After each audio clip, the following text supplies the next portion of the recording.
Vamos que vamos que vamos, crianças do sétimo ano. Cá está o tio Renê. Nessa primeira aula do segundo bimestre, a gente já começa bem. A gente vai explorar o reino vegetal, né? Ou reino plant, como queira chamar, ou embriófitas, ou metáfitas, né? Tem vários nomes para uma coisa só, mas a gente pode chamar de reino vegetal, serve, está de bom tamanho. Nessa aula, a gente vai falar das características gerais das plantinhas e também a gente vai falar da classificação das plantinhas mais lá na frente, né? Mas vamos que vamos já do próximo slide, onde a gente vai falar das características dessas plantinhas que formam esse tal reino vegetal.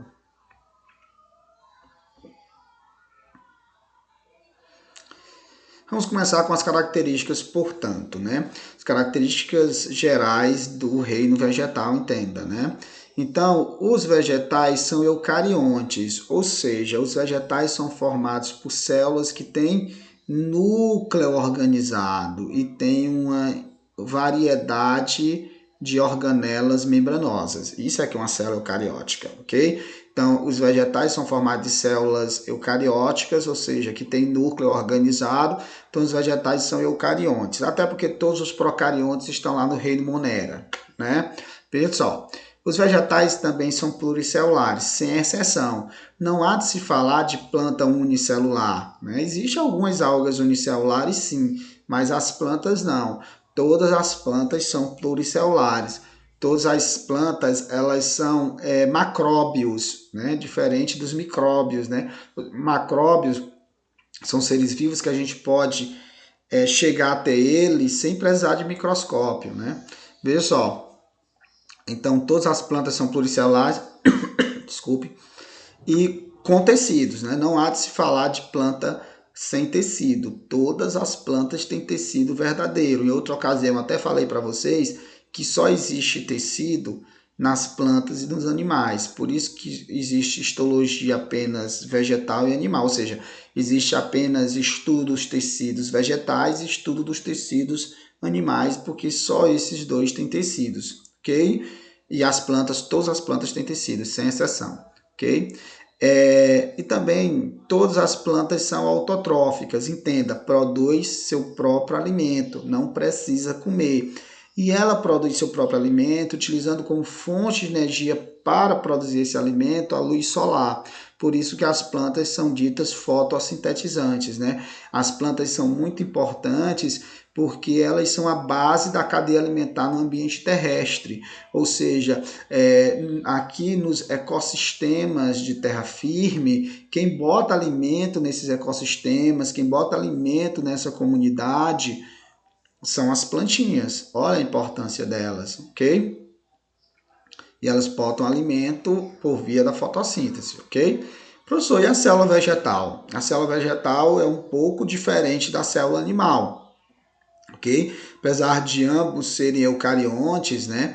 Mas a célula vegetal tem suas peculiaridades e a célula animal as suas, ok? Até porque são seres vivos que seguiram histórias evolutivas bem diversas e elas seguiram caminhos diversos a partir de 2 bilhões de anos, ou seja, faz 2 bilhões de anos que as plantas seguiram um caminho e os animais seguiram outro. Então, é muito justo que suas células e o organismo como um todo tenha peculiaridades bastante diversas uma da outra, beleza? Mas vamos para cá. As células vegetais vai ter uma parede celular de celulose, coisa que nossas células não têm, né? Uma parede celular de celulose. Essa parede celular é como se fosse uma armadura, serve para proteger a célula vegetal, ok? A célula vegetal também tem cloroplastos, né? Uma organelinha membranosa. Esse cloroplasto é muito importante porque é justamente nesses cloroplastos onde acontece a fotossíntese. Então, por isso que as células vegetais conseguem fazer fotossíntese e nossas células não. Porque as células vegetais têm cloroplastos e as nossas células não têm cloroplastos. E no interior desses cloroplastos nós temos um pigmento de cor verde que serve para capturar a luz solar, que a gente chama de clorofila. Né? As plantinhas têm clorofila A e B, ok? Olha, e também as células vegetais têm um vacúolo de suco celular, isso aqui, ó, ok? onde na célula vegetal adulta, esse vácuo de suco celular é bem grande, ocupa às vezes até 80% do volume da célula, ok? Então, vácuo de suco celular preenchendo quase todo o volume celular, cerca de 80% do volume celular na célula vegetal adulta é ocupado por esse vácuo de suco celular, né? Tem água e sais minerais e outros nutrientes dissolvidos aí nessa água, ok? Vamos para frente, porque a aula é curta e é muito conteúdo para eu repassar. Então, pessoal, agora vamos falar dos tecidos vegetais. Eu falei há pouco para vocês que todos os vegetais têm tecidos, sem exceção. E os vegetais têm dois tipos de tecidos, né? Os tecidos meristemáticos ou formativos e os tecidos permanentes, ok? Olha, os tecidos adultos são permanentes. Mas vamos começar com os tecidos tecidos vegetais, tecidos meristemáticos ou formativos. Como o próprio nome diz, os tecidos meristemáticos, como o próprio nome diz, os tecidos formativos, são os tecidos que formam a planta. Então, os tecidos meristemáticos, eles formam a planta como assim? Eles são responsáveis pelo crescimento da planta.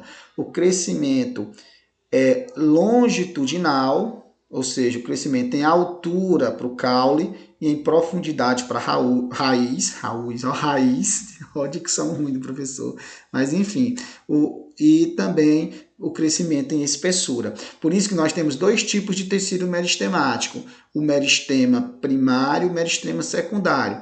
O meristema primário é justamente esse que é responsável pelo crescimento longitudinal, ou seja, em altura do caule e em profundidade da raiz. Esse crescimento longitudinal a gente chama de crescimento primário, justamente porque é por conta do meristema primário. O meristema secundário é responsável pelo crescimento diametral, ou seja, o crescimento em espessura, em grossura, como queiram chamar. Por isso que esse crescimento em espessura, em grossura, esse crescimento diametral é chamado de crescimento secundário. Então, mas o tecido meristemático, além de ser um tecido formativo, ou seja, forma a planta, permite que a planta cresça longitudinal e de forma diagonal, ou seja, em espessura, ela também dá origem aos tecidos permanentes, que é o que a gente vai ver no próximo slide.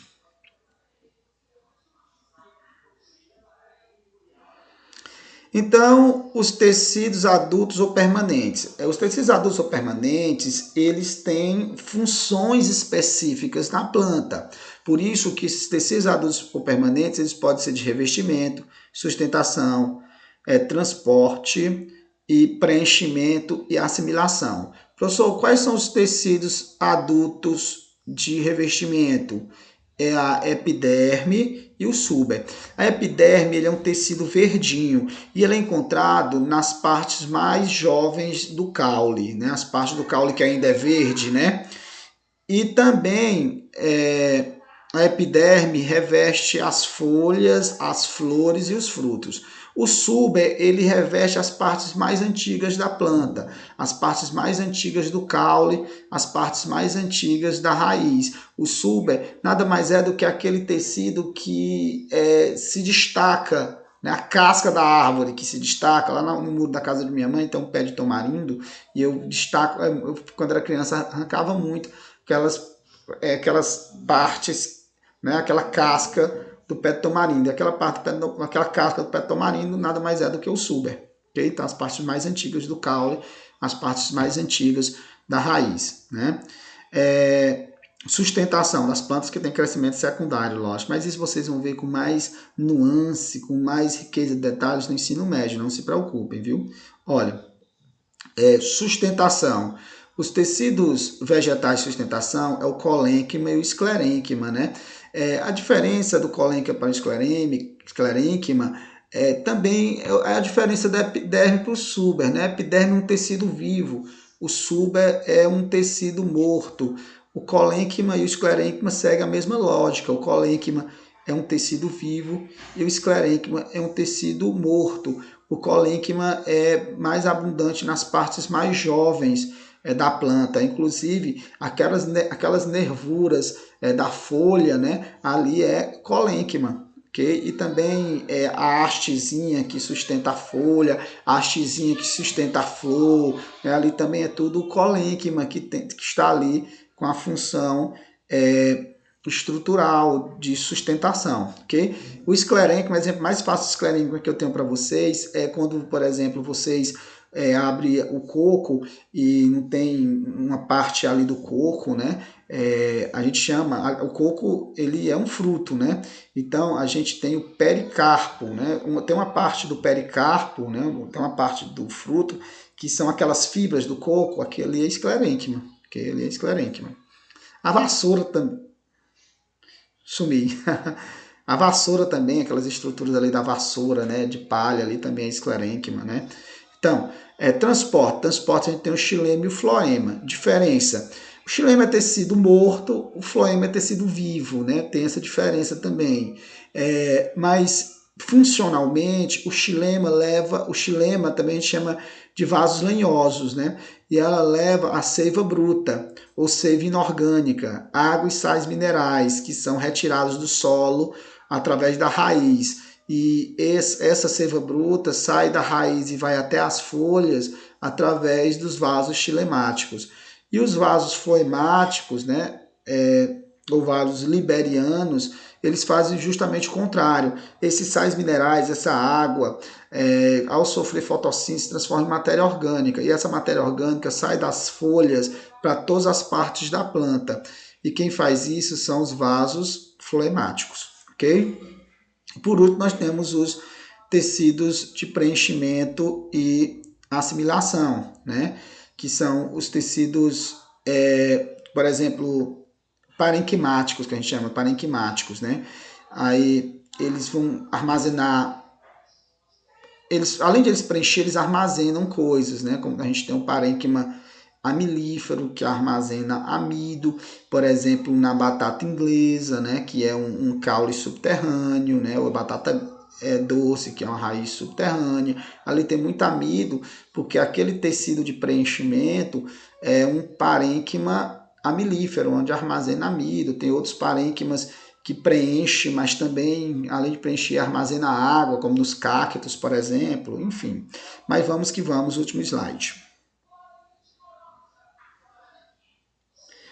Aí, galera, veja só, classificação das plantas. As plantas são agrupadas informalmente, né, em 4 grupos: briófitas, pteridófitas, gimnospermas e angiospermas.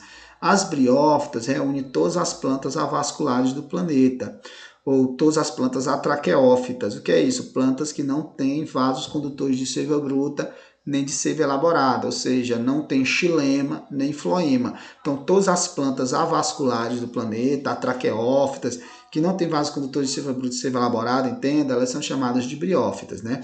As briófitas, elas são muito pequenininhas, tem 2, 3 centímetros, né? Aqui na nossa região, elas vivem em locais úmidos, então elas são muito comuns em florestas tropicais, por exemplo. Mas na nossa região, no período de chuva, lá naquele cimento, cria aquele lodo ali são briófitas, então elas só vivem em locais úmidos, muito chuvosos. Aqui no período de chuva elas acabam aparecendo, né, as briófitas, que é o musgo, né, o musgo.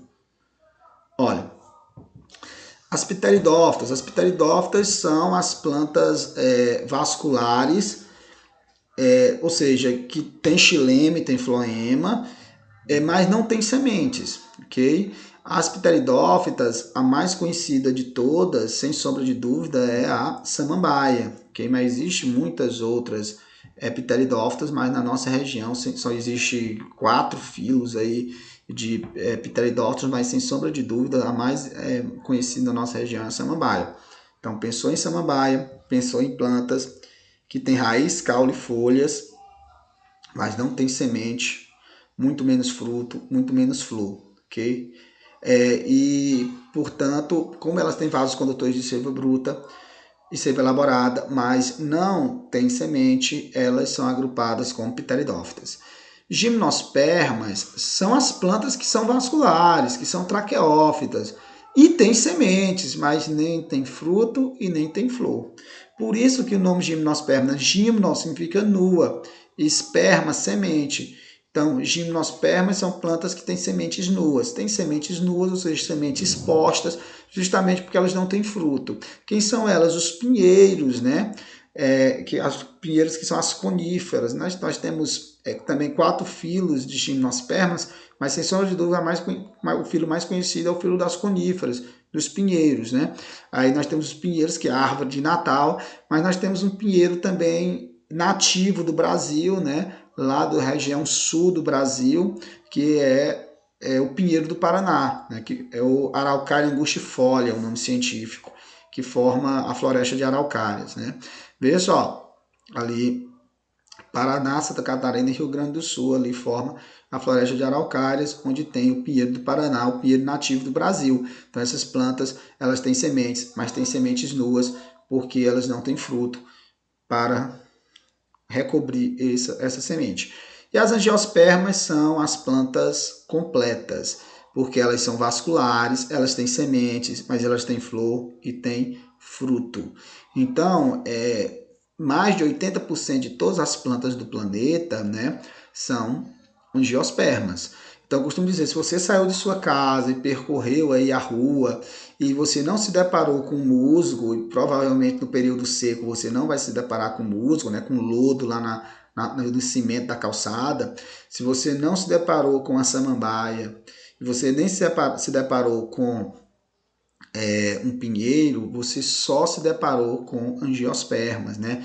O capim angiosperma, o milho angiosperma, o pé de manga, o pé de umbu que eu botei aqui, ó. Eu lembrei que no final de semana, na Semana Santa, eu fui no pé de umbu catar umbu que eu gosto bastante.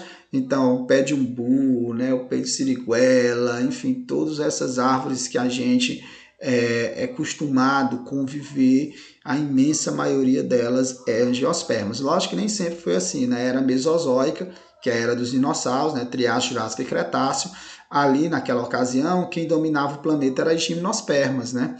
Como, por exemplo, no período carbonífero, onde se formou o carvão mineral, né? Quem dominava o planeta eram as pteridófitas. Mas hoje em dia, quem domina o planeta, sem sombra de dúvida, é as angiospermas, visto que mais de 80% da flora do planeta é de angiospermas, plantas que têm flor, têm fruto e tem semente. Por isso que o nome é angiosperma. Angio significa vaso, né? Veja o médico que cuida dos vasos sanguíneos, angiologista. E esperma semente, ou seja, semente dentro de um vaso. E o vaso é o fruto. Beleza, pessoal? Tchau, até nosso próximo encontro.